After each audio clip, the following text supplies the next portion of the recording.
Agente Roberto Bellini. Estou concluindo aqui a investigação inicial sobre a Basílica Escarlate.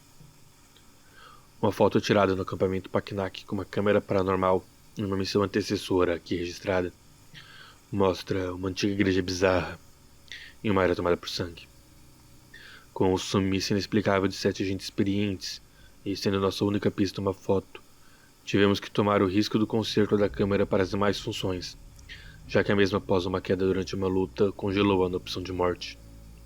Felizmente foi um sucesso a operação, e a possibilidade de ver a mesma foto através da lente de outros elementos estava concretizada, mas nenhuma parecia ter diferença visível, até que chegamos à última opção. A agente responsável pelo concerto caiu no chão em estado de coma induzido. Eu estive com ela até o momento que acordou, e em seu rosto estava trépido e pálido. Era óbvio que não era mais a mesma. Ela definitivamente conhecia o próprio medo. A princípio eu não sabia do que ou quem se tratava, e fui obrigado a levar até Shizui, que ficou paralisado ao ver a foto.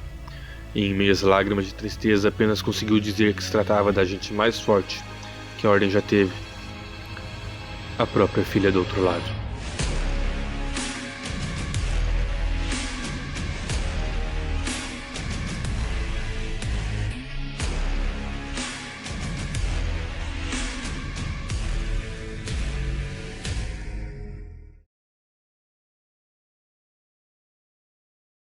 Eu acho curioso seu conceito de medo.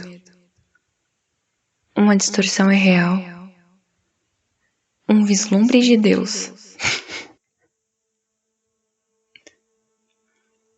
Faz muito tempo, desde a última vez em que eu estive aqui, nessa realidade.